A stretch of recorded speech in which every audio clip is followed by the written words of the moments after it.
আজ অনেকগুলো জবা ফুটেছে।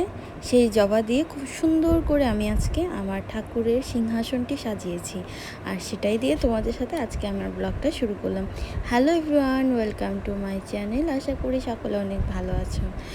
তো চলো, আজকে সকাল থেকে আমি আমার ব্লগটা শুরু করছি।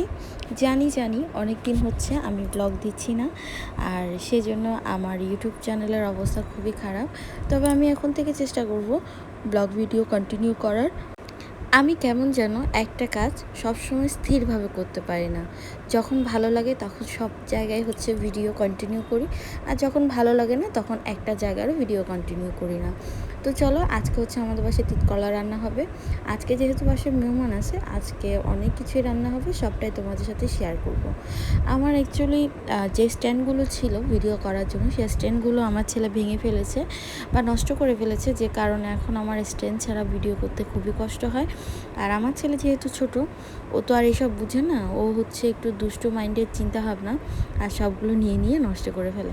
দেখো, এখন ওর থেকে বাটি লাগবে, বড় বাটি, ছোট বাটি, মেজো বাটি, সেজো বাটি, সব বাটি বের করে দিচ্ছি, তারপরও হবে না।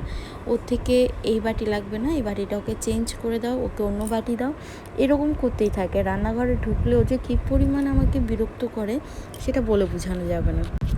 তারপর যাই হোক, ছেলে যাতে ঠান্ডা থাকে, যাতে ও খেলতে সুবিধা হয়, সেই ব্যবস্থায় আমি করার চেষ্টা করতেছি। আর এদিকে আমার হাজব্যান্ড 1টা বাজলে চলে আসবে খাওয়ার জন্য। ওদের 1টা বাজে লাঞ্চ আওয়ার শুরু হয়ে যায়। তো সবসময় আমি চেষ্টা করি 1টার আগে সব কিছু রেডি করে রাখার জন্য, যেন ও এসে 2টা করে ভাত খেয়ে একটু বিশ্রাম নিতে পারে। বাইরে যারা চাকরি করে তারাই বুঝতে পারে বাইরের অবস্থা। তো আমরা তো আর ঘর থেকে সেটা বুঝবো না, ওর যে পরিমাণ কষ্ট হয়। আর আমার মামা শ্বশুর যখনই বাড়ি থেকে আসে তখন অনেক কিছু নিয়ে আসে। দেখো, আম নিয়ে আসছে, শাক, আরও অনেক কিছু নিয়ে আসছে, যেগুলো আর তোমাদের সাথে শেয়ার করা হয় নাই। এরপর দেখো, আমার ছেলে আমার কোলে উঠে বসে আছে। সে আমাকে অনেকটা আজকে বিরক্ত করতেছে। আর এদিকে আমি রান্নার নিয়ে অনেকটা ব্যস্ত হয়ে গেছি। কি রান্না করব, কখন রান্না শেষ হবে, সেই চিন্তা দৌড়ের উপর থাকতে হয় সকালবেলা। আর এই অবস্থার মধ্যে ভিডিও করার কথা আসলে আমার কখনো মনে থাকে না। দেখো কিভাবে ঘামাচ্ছি, এই গরমে রান্নাঘরে ঢুকতে অনেক কষ্ট লাগে।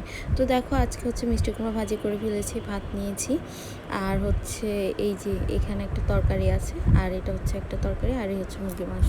এবারও মুরগির মাংসটা অনেকটা মজা হয়েছে। এত কষ্ট করে রান্না করার পরও যদি তরকারি ভালো হয় তাহলে মনটা অনেক ভালো লাগে, আর যদি তরকারি ভালো না হয় তখন মনটা আসলে অনেক খারাপ হয়ে যায়। আমার মতে এই গরমের মধ্যে রান্না করার জন্য আসলে ঘরের বউদেরকে একটা করে প্রাইজ দেওয়া দরকার আমার মতে। কারণ যে পরিমাণ কষ্ট হয় আর যে পরিমাণ গরম থাকে, এর মধ্যে রান্না করা আসলে সম্ভব হয় না। তো দেখো, আমি ছেলেকে ভাত খাওয়ালাম, আর রাতে চলে আসছিলাম মাছের বাজার করার জন্য। এটা কী মাছ দেখি তোমরা সবাই বলো তো, কমেন্টে জানিও। কিন্তু আমি বললাম না এটা কী মাছ। তো যাই হোক, আমরা মাছ নিয়ে আসছি। মাছ নিয়ে আসতে আসতে প্রায় অনেক রাত হয়ে গেছিলো। এইটা এর পরের দিন রান্না করা হবে। আমাদের এখানে মাছ আসলে এভাবেই কেজির দরে কিনতে হয়। কেজি, আধা কেজি, তারপর 250 গ্রাম এভাবে বিক্রি করে, সেজন্য আমাদের এভাবে নিতে হয়। আর আজকের ব্লগটা আমি আমার শাশুড়ি পান দেখানো দেখে শেষ করলাম। টাটা।